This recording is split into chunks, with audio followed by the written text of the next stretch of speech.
அனைவருக்கும் நமஸ்காரம். நான் திருப்பூர்லேருந்து பாரம்பரிய ஜோதிடர் ராஜலக்ஷ்மி. ஓம் நம சிவாய, ஓம் சிவாய நமக. இந்த பதிவு அப்படின்னு பார்த்தீங்கன்னா கார்த்திகை மாத ராசி பலன்கள் சிம்ம ராசி அன்பர்களுக்கான பதிவு. சிம்ம ராசி அன்பர்கள் எப்பயுமே பார்த்தீங்கன்னா தன்னை நினைச்சதை சாதிக்கணும், நம்ம என்ன நினைச்சோமோ அதை நடத்தியே தீரணும் அப்படிங்கிறதுல உறுதியாக இருப்பாங்க. உறுதித்தன்மை அவங்களுக்கு மேலோங்கும். அதுதான் சிம்மராசி அன்பர்களுக்கான ஸ்பெஷல் கேரக்டர்.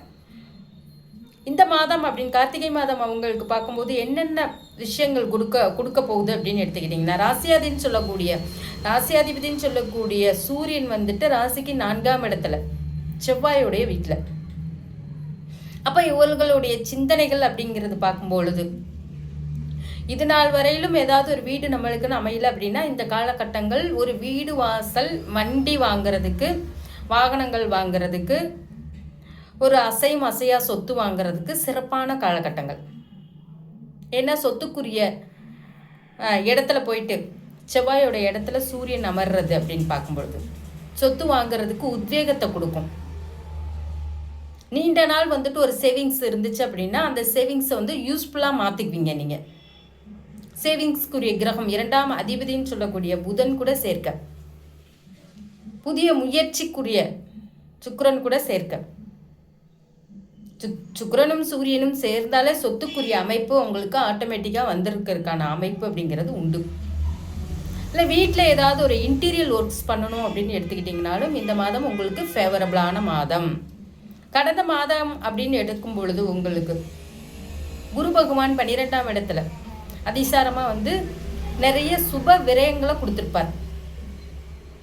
ஏதாவது ஒரு சேவிங்ஸ் இருந்துச்சு அப்படின்னா ஒரு நகையாக வாங்கி வைக்கிறது, ஒரு இடமா வாங்கி போடுறது, அந்த மாதிரி சுப விரயங்களை சந்திக்கக்கூடியதாக இருந்திருக்கும்.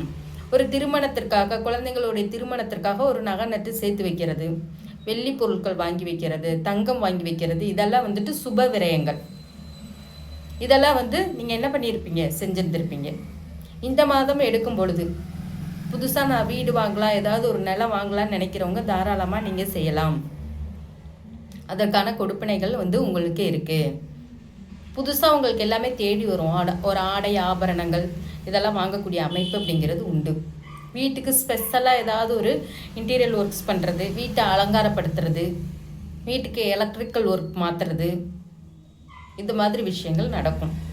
குழந்தைங்க நேமில் பார்த்திங்கன்னா ஒரு ஃபிக்ஸடு டெபாசிட் போடுறேன் அப்படின்னு இருக்குது அப்படின்னா இந்த காலகட்டங்கள் தாராளமாக நீங்கள் யூஸ் பண்ணிக்கலாம்.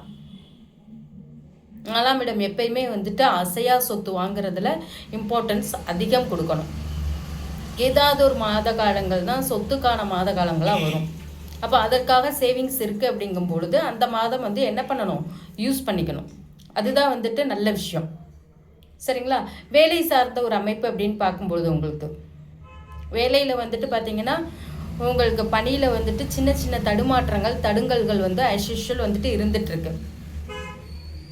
இந்த காலகட்டங்கள் அப்படின்னு பார்க்கும்போது அதில் ஒரு சின்ன சின்ன நிவர்த்தி கொடுக்கக்கூடியதாக இருக்கும். சரிங்களா?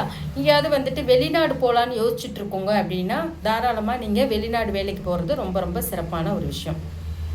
ஹெல்த்தில் ரொம்ப அக்கறையாக இருக்கிறது ரொம்ப ரொம்ப சிறப்பான ஒரு விஷயம். ரெகுலராக நாங்கள் ஏதோ ஒரு விஷயத்துக்கு மாத்திரை சாப்பிட்டுட்ருக்கோம் அப்படின்னா அதை ரெகுலராக டைம் பிரகாரம் எப்பயுமே சூரியன்னா டைம் பஞ்சுவாலிட்டி கீப்பப் பண்ணணும். அதுதான் சூரியனுடைய அமைப்பே டைம் பஞ்சுவாலிட்டி கீப்பப் பண்ணுறது.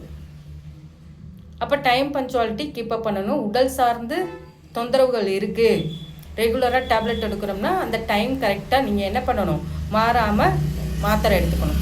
தகப்பனாருடைய உடல் நலத்தில் அக்கறையோடு இருங்க. அது ரொம்ப ரொம்ப சிறப்பான ஒரு விஷயம். சரிங்களா? உங்களுடைய உடல் நலத்திலையும் கவனமாக இருக்கணும். வீட்டில் இருக்கிறவங்களுடைய உடல் நலத்திலையும் கவனமாக இருக்கணும். கணவன் மனைவிக்குடைய கொஞ்சம் சின்ன சின்ன கருத்து வேறுபாடுகள் இருந்தால் கூட விட்டு கொடுத்து போகிறது ரொம்ப ரொம்ப சிறப்பான ஒரு விஷயம். சரிங்களா? லக்னத்தை அதாவது ராசியிலே கேது அமர்ந்திருக்கிறது அப்படின்னு பார்த்தீங்கன்னா உங்களுக்கு ஒரு பிடிவாத குணத்தை கொடுக்கக்கூடியதாக இருக்கும். அதிலிருந்து கொஞ்சம் தளர்ந்து குடும்பத்துக்காக விட்டு கொடுத்து போயிட்டீங்க அப்படின்னா உங்களுக்கு ரொம்ப ரொம்ப சிறப்பான காலகட்டங்கள் அப்படிங்கிறத எடுத்துக்கணும். கணவன் மனைவிக்கிடையே ஏதாவது வாக்குவாதங்கள் இருந்துச்சுன்னா ஒருத்தருக்கு ஒருத்தர் விட்டு கொடுத்து போயிருங்க. அதுதான் ரொம்ப சிறப்பான ஒரு விஷயம். சரிங்களா? இந்த பதிவு உங்களுக்கு பிடிச்சிருந்துச்சுன்னா லைக் பண்ணுங்கள், ஷேர் பண்ணுங்கள், கமெண்ட் பண்ணுங்கள். ஐஸ்வர்யம் அஸ்ட்ரோ டிவி சேனலை சப்ஸ்கிரைப் பண்ணிக்கோங்க. நன்றிங்க.